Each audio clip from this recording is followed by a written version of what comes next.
قُلْ كُلٌّ يَعْمَلُ عَلَى شَاكِلَتِهِ، اے نبی فرما دیجئے کہ ہر کوئی کام کرتا ہے اپنی شاکلہ پر۔ شاکلہ شکل سے بنا ہے، اور شاکلہ وہ شے ہے جو شکل بناتی ہے، یعنی جیسے ہوتا ہے نا، کوئی ہم بناتے ہیں سانچہ ہے، کوئی فرما ہے، تو اس میں جیسے کوئی مادہ ڈالیں گے تو وہ وہی صورت اختیار کر لے گا کہ جو اس سانچے کی یا فرمے کی صورت ہوگی۔ تو یہ شاکلہ وہ شے ہے، ہر انسان کی ایک شاکلہ ہے، اور یعنی اس کا ایک پیٹرن ہے، اس کا ایک سانچہ ہے جس پر کہ وہ بنایا گیا، اللہ نے بنایا ہے۔ اس کا مطلب کیا ہے؟ اس کا مطلب یہ ہے کہ اس کے اندر کچھ استعدادات رکھی گئی ہیں، کچھ قابلیتیں رکھی گئی ہیں، کچھ توانائیاں رکھی گئی ہیں، اس کو کچھ پوٹینشلٹیز ہیں اس کے اندر، اور کیپیبلٹیز ہیں۔ یہ ہے ایک انسان، ہر ایک کی مختلف ہیں، سب کی برابر نہیں ہیں۔ اللہ تعالیٰ نے 5 انگلیاں برابر نہیں کی ہیں، اسی طرح ہر انسان کی صلاحیتیں برابر نہیں ہیں۔ کسی کو اللہ تعالیٰ نے یوں سمجھ لیجئے کہ 100 ہارس پاور کی طاقت دی ہوئی ہے، کسی کو 10 ہارس پاور کی طاقت دی ہوئی ہے، ہر ایک کی مختلف ہے، سب کی برابر نہیں ہے۔ تو اب ہر آدمی نے عمل کتنا کرنا ہے؟ وہ جو اس کی مجموعی طاقت ہے اس سے بڑھ کر تو عمل نہیں کر سکتا نا، اپنی چمڑی سے باہر تو نہیں نکل سکتا، اتنا ہی عمل کرے گا جتنی کہ اس کی طاقت ہے، اس طاقت سے باہر عمل نہیں کر سکتا۔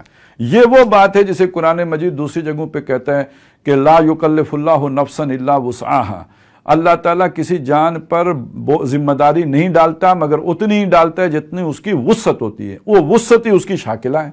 تو اب اس وسعت سے زیادہ تو کوئی عمل نہیں کر سکتا، یعنی اپنی شاکلہ سے بڑھ کر آگے نکل کر وہ شاکلہ سے بھی اوپر جا کر کوئی عمل نہیں کر سکتا۔ اسی بات کو نبی اکرم صلی اللہ علیہ وسلم نے فرمایا کہ الناس کالمعاد، انسان بھی معدنیات کی طرح ہیں۔ اب معدنیات میں لوہا بھی ہے، اور معدنیات میں پیتل بھی ہے، اور معدنیات میں چاندی بھی ہے، اور معدنیات میں سونا بھی ہے۔ تو سونا سانا ہے، چاندی چاندی ہے، لوہا لوہا ہے۔ آپ لوہے کو نکال کے صاف کر کے اسے بہت اچھا جو ہے پیور بنا کے، اور اس کے اوپر محنت کر کے، یعنی اس کا خوب تزکیہ کر کے لوہے کا، اسے سٹیل میں تو کنورٹ کر سکتے ہیں، لیکن یہ کہ لوہے کو سونا تو نہیں بنا سکتے، بس سٹیل بنے گا۔ اسی طرح سونے کو صاف کریں گے، مٹی نکالیں گے، وہ چمکتا دمکتے یہ جو ہے قیمتی دھات آپ کے ہاتھ آ جائے گی۔ تو یہ جب کوئی اسلام میں آتا ہے تو سارے ایک قابلیت کے نہیں ہو جاتے، یہ صفائی کا عمل ہے اسلام۔ جو جس کے اندر جو صلاحیت تھی وہ نکھر ضرور جائے گی، لیکن وہ اپنے پاس سے کوئی نئی صلاحیت پیدا تو نہیں ہو جائے گی۔ تو جس کے اندر پہلے وہ قابلیتیں تھیں، وہ صلاحیتیں تھیں، جو جہالت میں آگے آگے تھا، اب اگر وہ اسلام لے آتا ہے تو اس کی وہ قابلیت مزید نکھر ضرور جائے گی، لیکن یہ کہ اس سے بڑھ کر وہ آگے نکل کر تو عمل نہیں کر سکے گا۔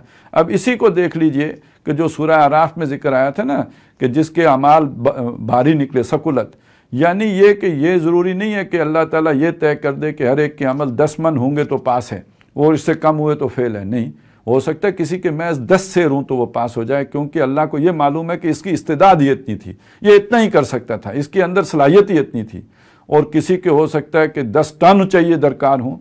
تو اس لیے یہ بات سمجھنے کی ہے کہ یہ ہر آدمی کو ہم نہ ناپا کریں، تولا کریں، ہمیں کیا معلوم اس کی استعداد کتنی ہے، ہمیں کیا معلوم کہ اس کے اندر اللہ نے صلاحیت کتنی رکھی ہے۔ ایک آدمی ہو سکتا ہے کہ بہت بڑے بڑے کام کر رہا ہو، ہماری سمجھ کے مطابق وہ جنت الفردوس کا حقدار ہو، لیکن یہ کہ اس کی کیپیبلٹی اس کی زیادہ تھی، اللہ کی نظر میں ناکام ہو جائے گا۔ ایک آدمی ہماری نظر میں جو ہے ہو سکتا ہے نیگیٹو کھاتے میں آ رہا ہو، لیکن اس کی کیپیبلٹی کے اعتبار سے اللہ نے حساب لے کے دیکھا تو وہ جو ہے کامیاب ہو گیا۔ تو یہ اس میں ہمیں سمجھانے کی بات یہ ہے کہ یہ فیصلے جنت دوزخ کے ہم لے کے نہ بیٹھ جائیں کہ کون جنت میں جائے گا اور کون دوزخ میں جائے گا، بلکہ ایسے فیصلے کرنے پر اللہ ناراض بھی بہت ہوتے ہیں، کیونکہ یہ اللہ کا فیصلہ ہے کہ کس کو اس نے معاف کرنا ہے اور کس کو اس نے سزا دینی ہے۔ فَرَبُّكُمْ أَعْلَمُ بِمَنْ هُوَ أَهْدَىٰ سَبِيلًا، وہی بات آ گئی، تمہارا رب خوب واقف ہے کہ کون رستے کے اعتبار سے زیادہ سیدھا ہے۔ تم نہیں ایسا بات کہہ سکتے کہ یہ سیدھے رستے پر ہے اور یہ غلط رستے پر ہے، اس کی صلاحیت کا اللہ کو پتہ ہے، وہ فیصلہ کر سکتا ہے کہ کون سیدھی راہ پر ہے۔